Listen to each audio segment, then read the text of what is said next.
Tema de hospitales en nuestro país, tema de salud, algo que se volvió bastante recurrente y muchas personas ya empiezan a padecer esta crisis en la que nos encontramos. Con la salud no se juega, la salud no da espera y esto se está volviendo un tema, pues vuelvo y digo, muy recurrente y de mucha preocupación. Pero no solamente los médicos, las EPS, ya cuando uno se sienta a hablar del sistema hospitalario en este país, se empieza uno a preocupar. Hemos visto casos, por ejemplo, hospitales que ya no tenemos más salas de parto, pues cerramos eso. Y uno dice, ¿cómo? Y entonces, ¿qué pasa con una señora que va a tener un bebé? No, ya no prestamos el servicio. Un invitado bien especial que conoce el tema, Santiago Montoya. ¿Cómo vas? Nacho, muy bien. ¿Le apasiona usted ese tema de la salud? Sí, yo me volví un enamorado de este tema porque conocí de primera mano la realidad del Hospital Público de Sabaneta y bueno, eso me ha permitido profundizar mucho más en la verdadera crisis del sistema público de salud del país. Santiago, cuando uno va a entender el sistema de salud, entonces uno habla de clínicas, hospitales y uno habla de centros médicos. ¿Cómo se mueve esto en el país? Una clínica por lo general es privada y un hospital es público. ¿Cómo es esto? Así es, mira, esto no es nada distinto a un negocio en la prestación de unos servicios de salud, que la ley permitió que privados prestaran este tipo de servicios, pero nunca que desapareciera el sistema de salud pública. Sí. Pero en el modelo económico que se planteó, una vez creadas las EPS en el país, no se dejó claro cómo iba a ser la competencia en el mercado del sistema público versus el sistema privado para poder, en igualdad de condiciones, y permíteme hacer este símbolo de comillas, porque no puede ser que el sistema público siga teniendo todas las falencias cuando el que recibe el dinero vía contribución del contribuyente de las EPS es el que recibe todos los recursos económicos. Sí. ¿Qué es un hospital? Mira, un hospital público por obligación tiene que tenerlos todas las entidades territoriales, ¿verdad? Pero la verdad es que el sistema... O sea, cada municipio está obligado a tener un hospital. Un hospital o un centro de salud, Okay. un sitio de atención Entonces, primaria. Quiero que me cuente eso, que es un hospital, un centro de salud y uno de primaria. O sea, ¿cuál es la diferencia? Y empecemos por el más alto. ¿Qué es un hospital? A ver, el sistema de salud está dividido en 3 niveles. Tercer nivel, que es el sistema de salud con especialidades, quirófanos, muchos especialistas de la salud. Un nivel 2 tiene una mezcla entre servicios del tercer nivel y del primer nivel. Y un primer nivel, que son la gran mayoría de hospitales públicos del país. Y recuerda que es que este país está dividido en 1.100 municipios que en su gran mayoría son de tercera, cuarta, quinta y sexta categoría. Sí. Es decir, que tienen normalmente un hospital de primer nivel, donde se atiende normalmente las urgencias y algunos servicios complementarios, sobre todo de promoción y prevención. Ahora, el sistema de salud pública tiene por ley una obligación del Estado, ¿verdad? Que pueden llegar recursos del gobierno nacional, del gobierno departamental y por supuesto contribución de cada municipio. Pero el ciudadano común y de corriente y sobre todo de estos municipios de las áreas metropolitanas o de las ciudades intermedias, tiene un gran porcentaje de su población del régimen contributivo, que hay que hacer esas dos diferenciaciones. El régimen subsidiado, que son todas estas personas que no pagan aportes mensuales, o el régimen contributivo, que son quienes trabajamos y podemos aportar al sistema y de darle cobertura a nuestro grupo familiar. ¿Quiénes se quedan con la contribución? Las EPS privadas. ¿Quiénes están obligados a prestar el servicio? Se supone que la EPS privada. Pero hoy el modelo, como está planteado en el país, tiene haciendo la mayor fuerza económica es a las entidades públicas, a los hospitales públicos, mientras que el privado se comporta como un privado y él pone sus propias condiciones en la prestación del servicio del sistema. Vuelvo al tema. ¿Todo municipio por ley debe tener un hospital? Sí. No necesariamente hospital, sino tiene la obligación de garantizar el servicio de prestación de salud. Muy bien. ¿Y ese costo lo asume el municipio? Ese costo, en este caso, lo puede asumir el municipio o la gobernación o el gobierno nacional o la EPS a la que las personas le pagan mensualmente esa contribución. Sí. Y entonces, ¿quién determina de qué tamaño es ese centro de salud o ese hospital en un municipio?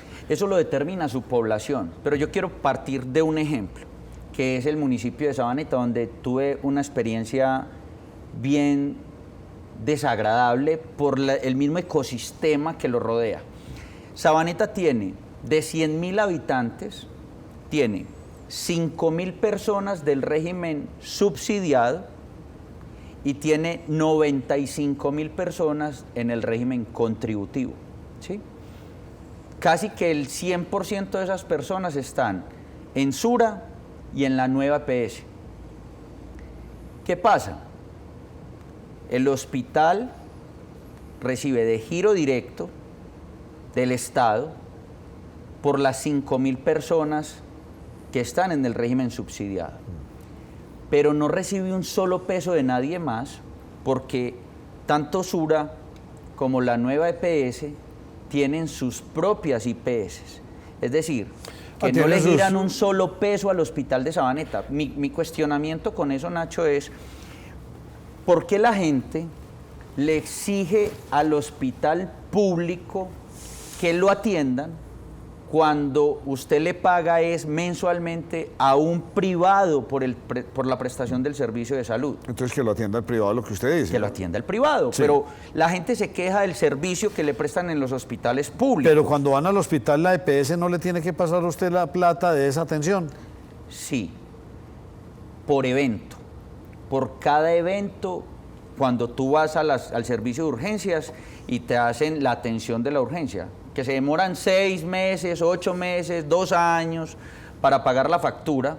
Pero Nacho, a ver, tú vas a la EPS y te atienden de 7 de la mañana a 7 de la noche y los sábados hasta mediodía. Cuando la EPS o la IPS de tu EPS está cerrada, ¿para dónde te vas? Para el hospital, obviamente. Para el hospital público. Ahora, ¿cuánto le cuesta al hospital público tener la puerta abierta? Porque no la puede cerrar nunca. 24 horas, 365 días al año, con todos los servicios habilitados. ¿Cuánto le cuesta? Un dineral, un dineral. Eso vale una fortuna. ¿De dónde sale la plata para sostener ese hospital? Mire, pero a mí me queda como una duda, por lo que usted está diciendo. Yo, por ejemplo, que tengo mi EPS y mi salud y todo ese asunto, la mía sí tiene urgencias 24 horas y atiende sábados y domingos. Porque tú vas a una clínica privada, tú no vas a un servicio de un hospital público, ¿o sí? No.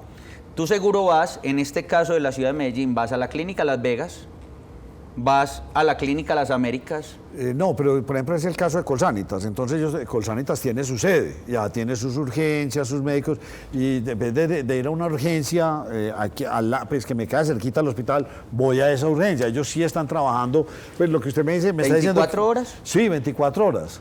Pues bueno, en el caso de Sabaneta, no. No trabajan 24 horas, no. Ya le entiendo. Entonces ahí es donde se viene un desbalance muy grande. Claro, porque entonces obligan a que el sistema de salud público de salud se sostenga ¿de dónde? Si nadie le pasa plata para poder tener la puerta abierta. Por eso la deficiencia del sistema de salud pública. Ahora, ¿qué tiene que pasar?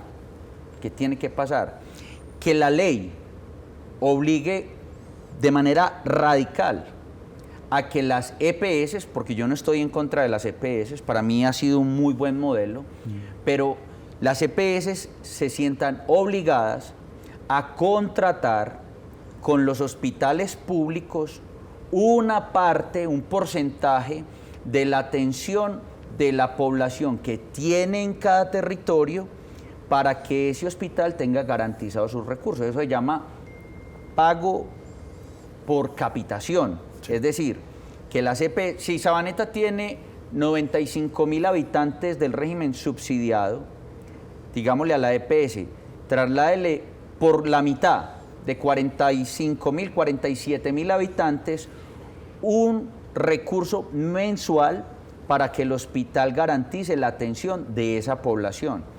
Entonces usted se queda con la otra mitad y la sigue atendiendo en sus IPS y me traslada a mí la otra mitad, me garantiza una plata mensual para yo prestarle no solamente el servicio de urgencias, Nacho, sino todos los otros servicios complementarios que están alrededor del sistema de salud. Entonces, los programas de promoción y prevención, los programas de algunas especialidades, por ejemplo, nutricionistas, por ejemplo, psiquiatría, por ejemplo, toda la atención de las madres gestantes y lactantes, todos los programas, por ejemplo, con las mujeres adultas mayores que tienen una sintomatología especial, todos esos servicios complementarios que tiene por obligación que prestar las EPS, los contratan con los hospitales públicos de cada territorio y eso le garantiza que mensualmente llega una plata para poder tener la puerta abierta. ¿Por qué la plata no circula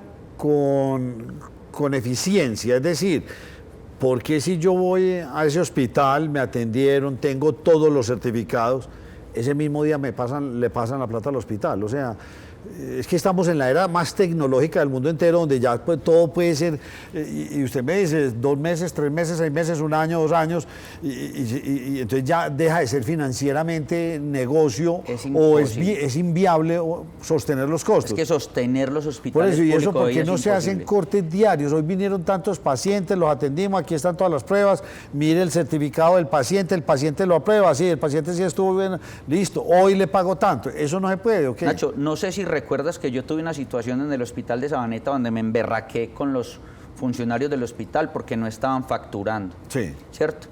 Eso me obligó a montar un sistema que modernizara los procesos de facturación del hospital de Sabaneta. Claro. ¿Recuerdas ese evento? Sí, lo recuerdo. Ok. Después de eso mejoró mucho el sistema de facturación, pero adicional a eso es que en las EPS hay una cosa que se llama la evaluación de cada factura. Sí, claro, la tienen que revisar. Reparan cada factura. Porque ese es el propósito de las EPS, revisar que no les metan ahí goles, mandándoles facturas de difuntos y de personas que no existen o que nunca fueron. O sobrecostos en la... Eso es, sí. Ahora, claro, maravilloso que hagan eso, pero como ellos no están ahí, porque eso es una tercerización del servicio con una entidad, una entidad pública, entonces te dicen, usted le puso tres gasas, con 2 hubiera tenido, yo la otra no se la pago. Sí. Usted le puso 4 veces este medicamento, le va a pagar 2 veces porque usted se excedió poniéndole ese medicamento. Y estuvo 48 horas en urgencia la persona mientras lo atendían. Nadie pagó por esas 48 horas de esa persona en sala de urgencias, nadie pagó por ella. Solo pagaron los medicamentos y los servicios que se le alcanzaron a prestar. Sí. Hoy el modelo está planteado en una competencia desigual entre el sistema de servicios de salud privado y el sistema de salud pública. Entonces la tecnología sí ha podido avanzar, los procesos de facturación han mejorado en muchas entidades, pero la plata no llega. Mira, el mejor pagador puede ser, hoy en Antioquia puede ser Sura, y se demora 6 meses para pagar una factura. Entonces, durante esos 6 meses no hay caja en las entidades territoriales públicas. ¿De dónde sale la plata? Sí, es que para mí es una contradicción bastante rara en el sentido de que si usted tiene una salud prepagada, si usted no paga al mes, se la paran. Te pagan el servicio. Y si tú vas... Y no entiendo yo por qué entonces ellos cuando tienen que devolver un dinero se demoran 6 meses. O sea, el circulante no está dando o bueno, pasaron 2 años y a los 6 meses y ya ya tiene la frecuencia de cada 6 meses, pero es tardío la llegada del dinero. Mira, y eso pasa con las entidades de salud pública, pero también con los otros operadores privados que tiene el sistema. Ejemplo, un laboratorio te saca y te saca y te saca y te saca pruebas y exámenes y exámenes y exámenes, y se pueden demorar 1 año para pagarle a los laboratorios. Sí. Los pueden quebrar. ¿Qué pasa? Las EPS quiebran muchos empresarios. ¿Qué pasa cuando hay esos faltantes cada mes porque no me ha llegado el dinero? ¿Quién los cubre?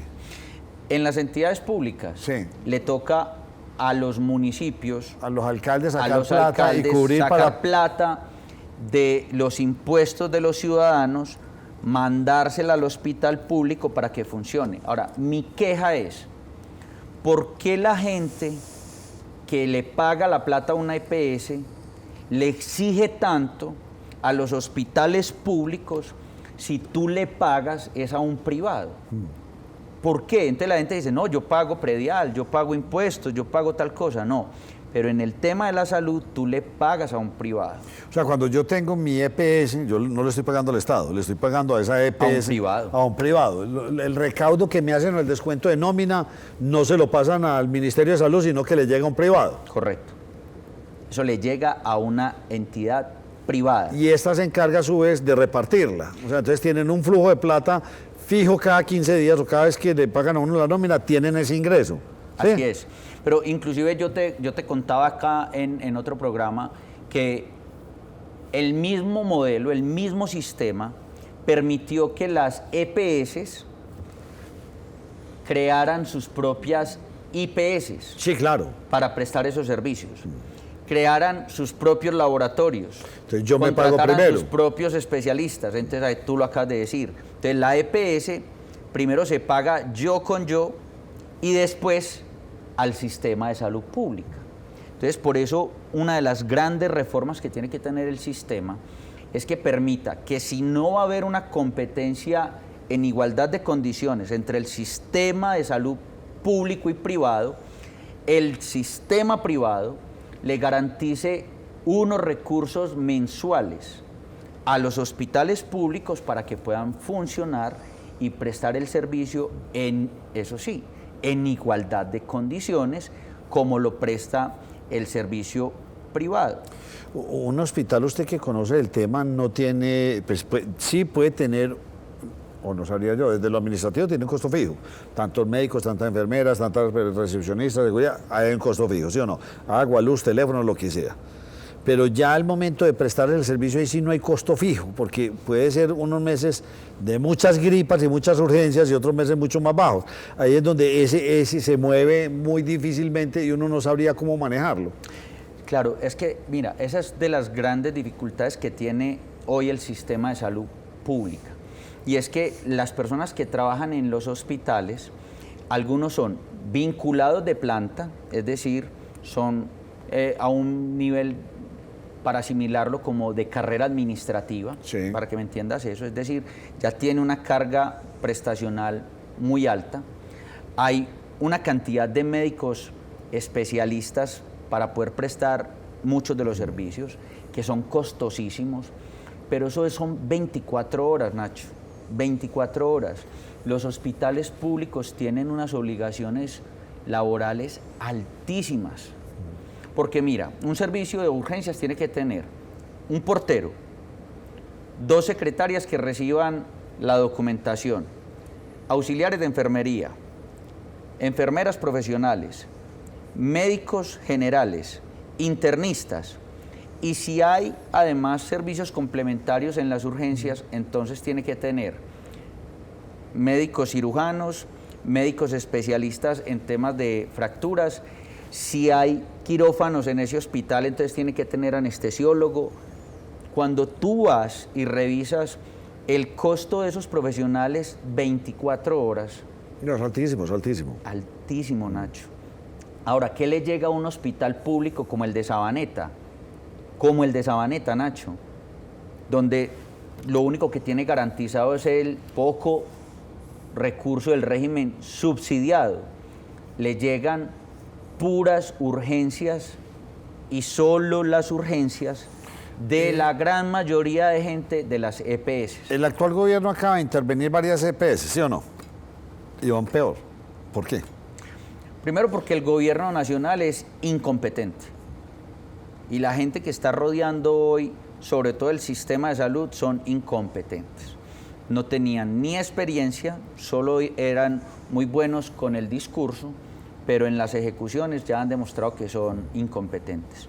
Pero además es que ellos han entendido que el esfuerzo que hacían las EPS por mantenerse a flote no era el negocio como ellos lo estaban pensando.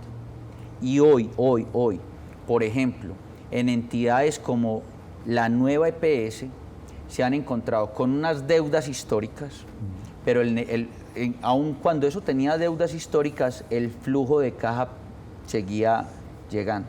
El flujo de caja seguía llegando y el sistema se iba manteniendo.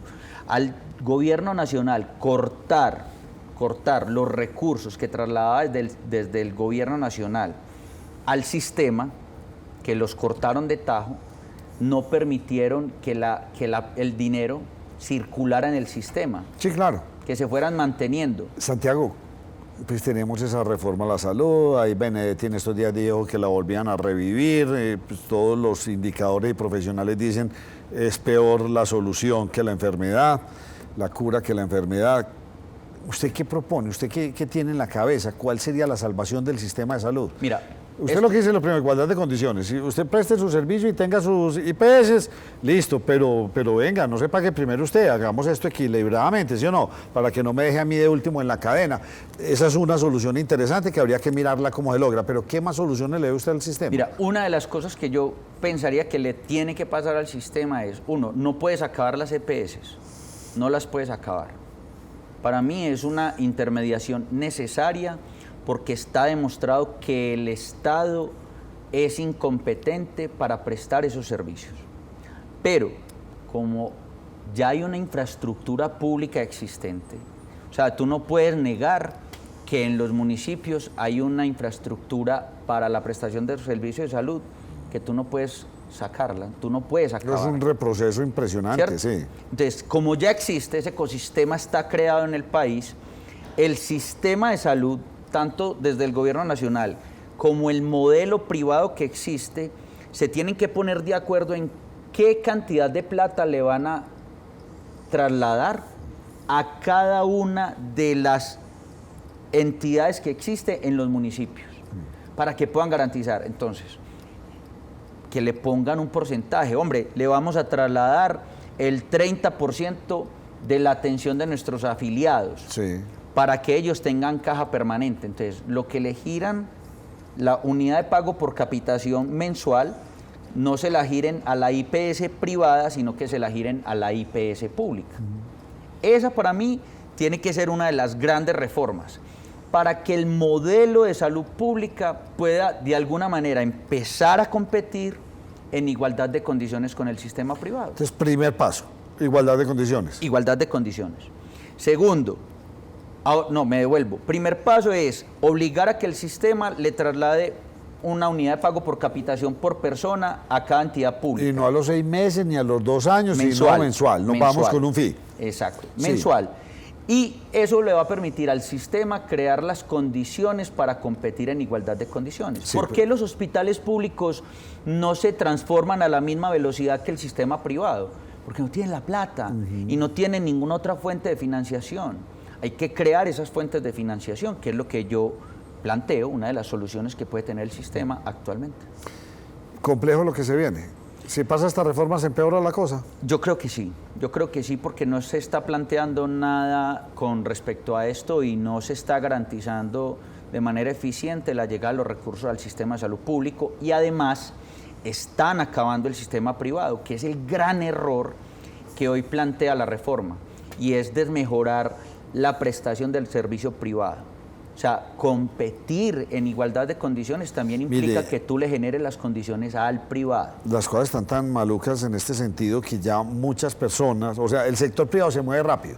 Hombre, yo tenía salud prepagada, era muy cara, venga, la voy a ver cómo la pongo más barata. ¿Y cómo hago sistemas de aseguramiento? Y entonces ahí va el sector privado, dice, yo no pierdo los clientes, venga, yo le doy salud prepagada. Y el otro enredado. No se puede acabar ni el uno ni el otro. Ni el uno ni el otro. Además porque en las ciudades, Nacho, hay unas condiciones muy favorables, pero en la gran mayoría de los municipios del país, y no exagero cuando te digo que puede ser el 85% de los municipios del país, lo único que tienen es el sistema público. Sí, total. Y ni siquiera hospitales, centros de salud. Centros de salud. Lastimoso. Así es. Santiago Montoya, gracias por haberme acompañado. Nacho, a ti por el espacio. Sigamos hablando de salud con Santiago Montoya, que le gusta el tema. Me encanta, este es un tema que quiero seguir desarrollando, además porque creo que hay una oportunidad enorme en las grandes reformas que se van a presentar de acá en adelante, ojalá con un gobierno distinto al que hoy tenemos en el país. Muchas gracias.